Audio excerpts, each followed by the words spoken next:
Hi everyone, my name is Stacy Schroeder. I'm the Regional Director for IMS, and I'm here with two amazing women. I'm so glad you're taking the chance to watch this interview with them. I have Crystal Kadakia, who is an IMS educator who's going to be delivering a program in August. And I've got Donna Farabaugh, who is the Director of Enterprise Engineering and the Chief Engineer. So we've got two engineers. I'm a reformed engineer, so I know it's going to be a great conversation. So Donna, I'm going to hand it over to you to ask some questions. Sounds good. Thank you very much. Crystal, thank you so much for being with us today and agreeing to the interview. And also thank you for the presentation you're going to be doing to the organization on August 21st. I think there's going to be a lot of good information between today and then, so I'm excited to start. Too. I'm super excited about it and just, really glad to have this audience to share this work with. Great.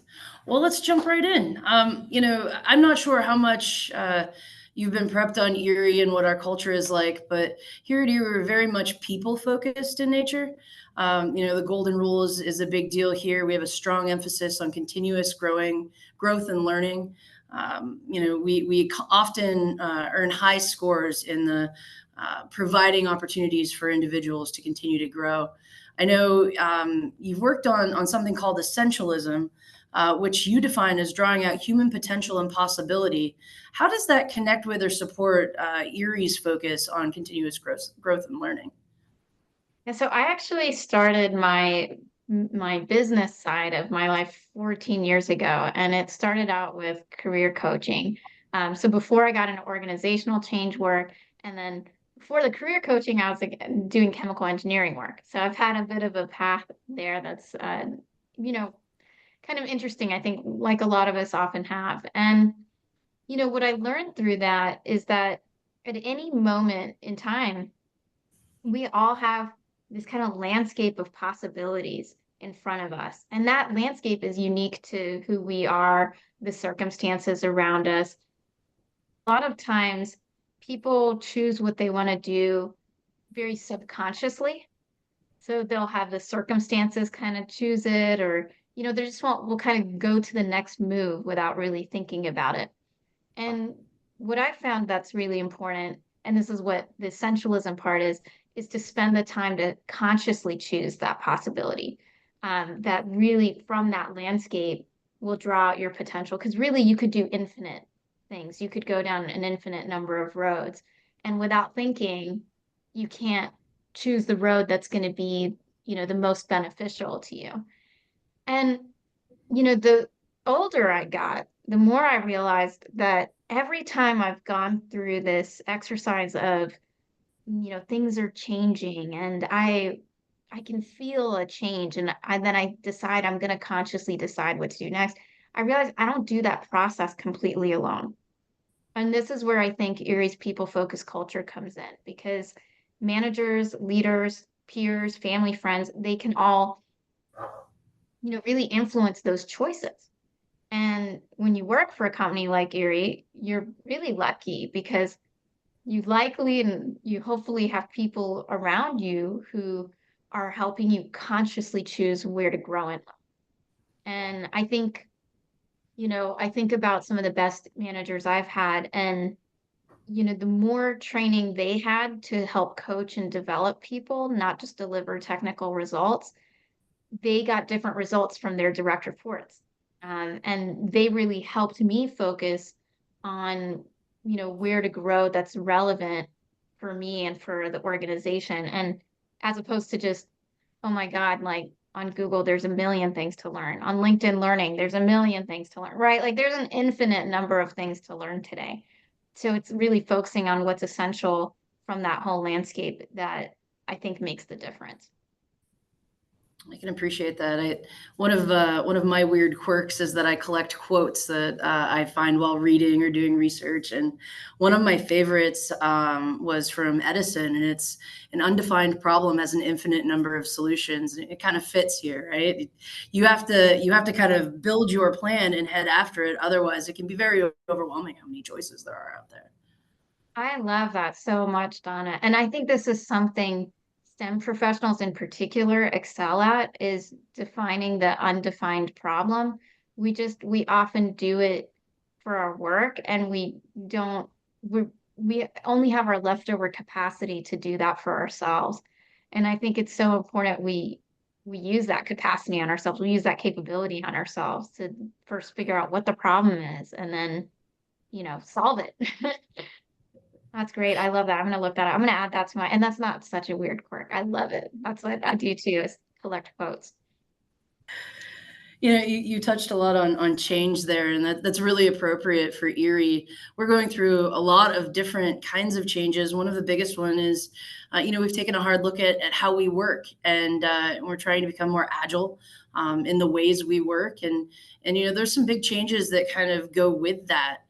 You touched on, making that plan, and it led me to think a little bit about, hey, it's almost like when a change happens, it can feel like it's happening to you.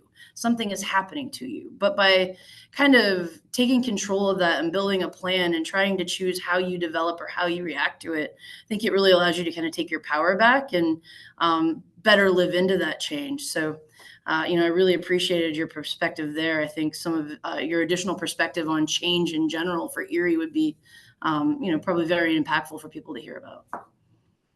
Yeah, I think that's, that difference of choosing to think about change in a certain way, right? Like, is the change happening to you, or what do you have? What is your role in the change? And, oftentimes I see times of chaos as the best opportunity for someone to come in and help provide direction and to define that. And I think whenever change is going on, you can easily try to look to everybody else for the answer, or your leaders for the answer, like, tell me who I am in this change. And it's, you're really, mm, you're really losing something for yourself there. You know what I mean? Like, you're losing the opportunity to define who you want to be in that change. And like you said, to take that power. So I think, something else that comes to mind for me when changes are going on is that a lot of times we can sit in a lot of anxiety about the future because it sounds like it's going to be completely different than now. And I mean, we're surrounded by that. Like, anybody can dream up a wild vision of the future. We see that on Netflix, right? We see authors, filmmakers, futurists, they do it all the time. And I think we see all that, and it's exciting and it's anxiety creating, and because it's super different, it creates shock and awe, but it's not accurate, right? And so I think when we see all these changes going on, it's really important to realize we always bring the past and the present into the future. We never really just leap into something totally different. And so this is something I do a lot in my org change consulting work, is I gather these perspectives around the current, ways of thinking, and then the historical ways of thinking. And then I determine kind of what's useful to bring into this future and what's not as helpful and should be let go. And so I do that when I'm strategic planning or, DEI work, especially. This is very important. Org change initiatives. And so I think, and I think about Erie, I think about each of you. There's two things I've seen that people do that I think is detrimental to your ability to adapt. One is to assume nothing is staying the same as you are undergoing major changes. I worked on generational gap a lot, especially back in 2012. And then for 10 years, I was helping build generational bridges. And the younger population would always kind of not quite understand that some things are going to stay the same. Like 9 to 5 is not completely going to die. And as you get older, you understand why, because you need a little routine. You need a little way to leave work behind. Like, when you're done, it actually can be helpful to have some sort of structure. It's a part of human nature. It's part of the systems around us. So noticing what's going to stay the same as you're undergoing major changes can help you a lot. And then the second thing I think is to really not be disrespectful of future ways of thinking. And this is something I saw older population doing a lot, was making fun of the way, younger people think and do things. And it's literally just, don't waste your energy talking about how things are completely different, because they're not completely different.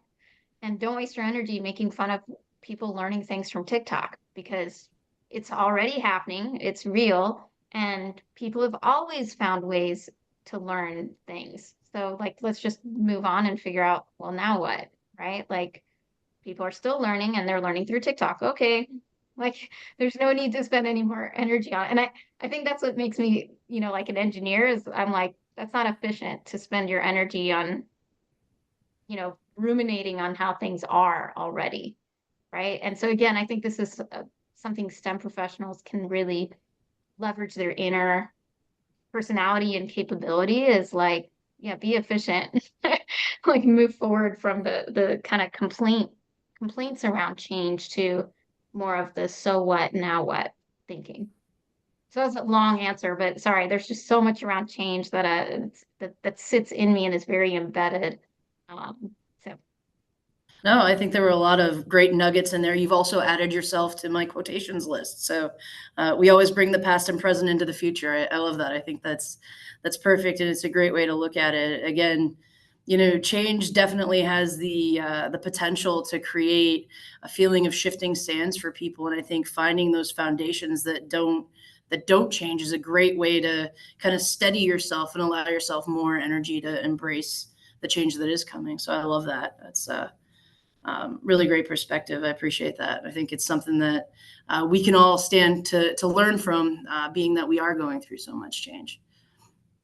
So maybe shift just a little bit from the change. I think you have a book that's out around basically how more of a technical or a SME or a leader of those people would sort of be able to help them and work closer with them to get the results we're looking for, without necessarily maybe overpowering employees with your knowledge or your feeling of maybe you're too much in the weeds.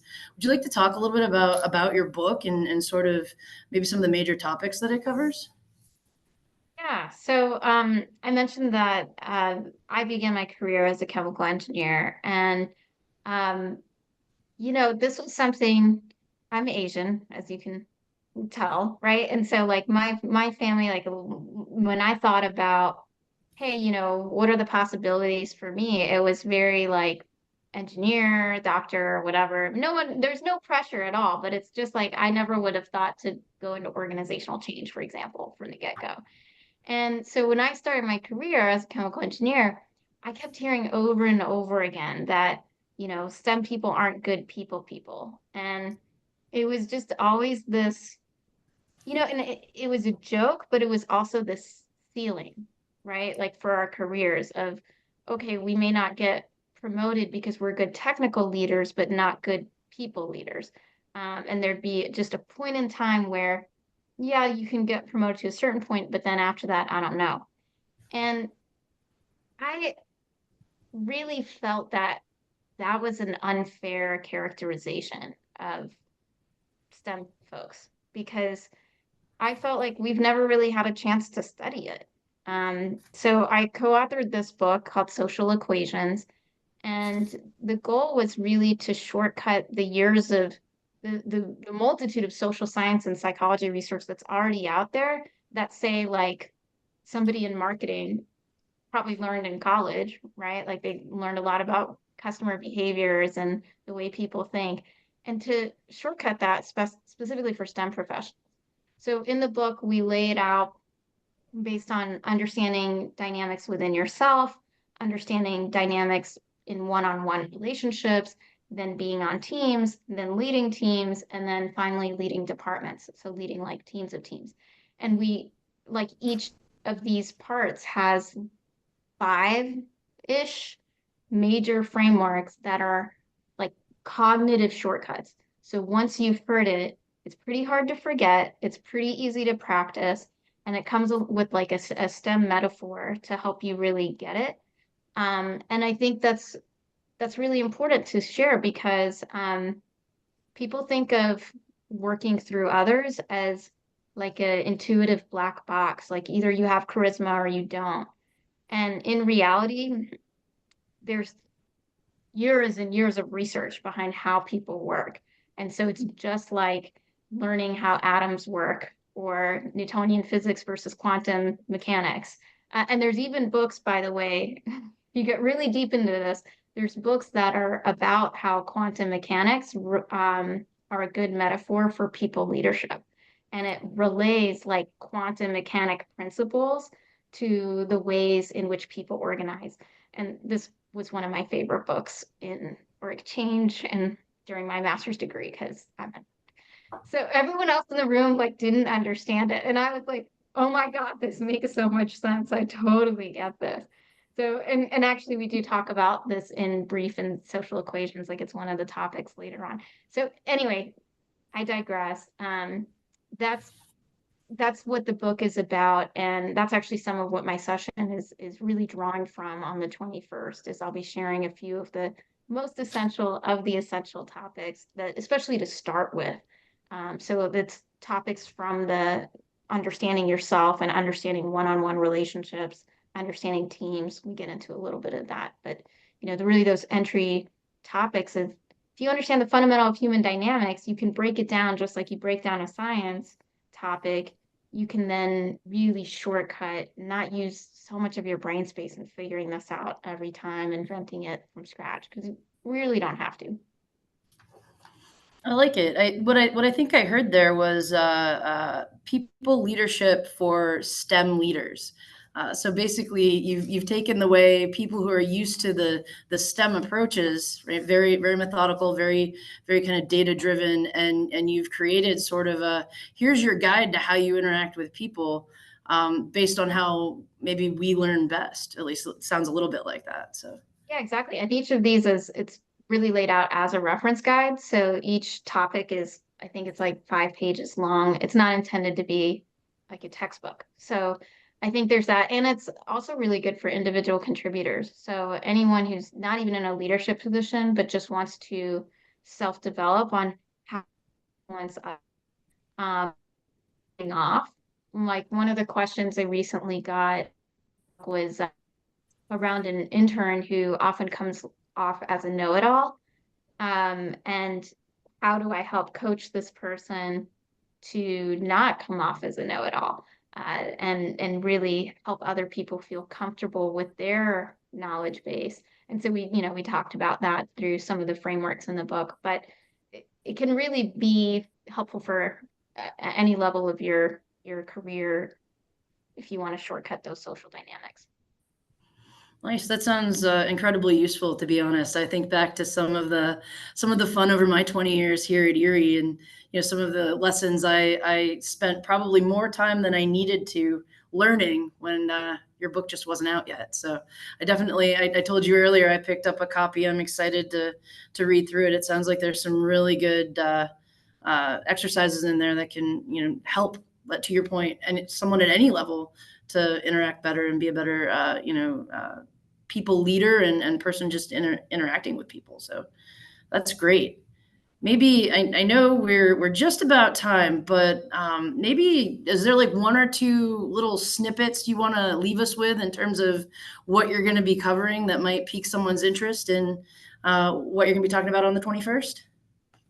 Yeah, so I'm going to be talking a bit about a couple of models. One's around building, and they all kind of tie into building psychological safety around you.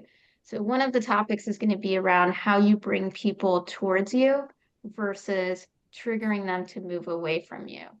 Another one of our topics is going to be around identifying fears you have inside of yourself so you don't react based on fear, but react from a more generative space. So those are some of the topics I'll be sharing. And I think, something I'll leave you all with is when I was in my chemical engineering time period, I was working with an engineer who is a peer and also a manager, a plant manager. And I remember one day the plant manager had me explain a technical solution that my peer had come up with to him. And I explained it to him, and then he said, why couldn't he have just said it the way you said it? Why can't he communicate the way you do? And to this day, I still remember that statement because I was really thinking, I was left with, why not? Like, why can't he? And that to me is the heart of this book, Social Equations, is I don't feel like STEM professionals should be stuck with this label, and I think we all can. Um, and my colleague with my peer, I actually had him contribute to this book, years later. I don't think he knows I share this story at all, but I'm not even sure he knows the plant manager remarked in this way about his skills at the time. But it just, it's a way for me to give back. Um, because like I said, I think it's an unfair characterization. So come join the program because let's change that together. I mean, I think we all can, and we have a lot of innate problem solving capabilities that we just need to apply to a different part of the landscape. So I'm excited to just talk to you all and share some of those frameworks with you. Well, I'm excited for it as well. I think there's a lot of good information in there. That's coaching. We give a lot of our engineers on a pretty regular basis is, how do you share your message for different audiences and what do you need to tailor it? And so it sounds like this is going to align really well to that. So I really appreciate your time today, Crystal. I can't wait for the presentation. I can definitely assure you that I will be there. And I encourage everyone else to join as well. So thank you. Thanks so much, Donna. Great. Thank you two so much for the really interesting conversation. I was taking notes right alongside. Please, as you're watching this, make sure you've got your seat reserved for Crystal's session on August 21st, starting at 1 p.m. Eastern Time. If you need help registering, contact Jackie Callahan within the Learning and Development Department. So thanks again, ladies, and looking forward to seeing you both soon. Thank you. Thanks.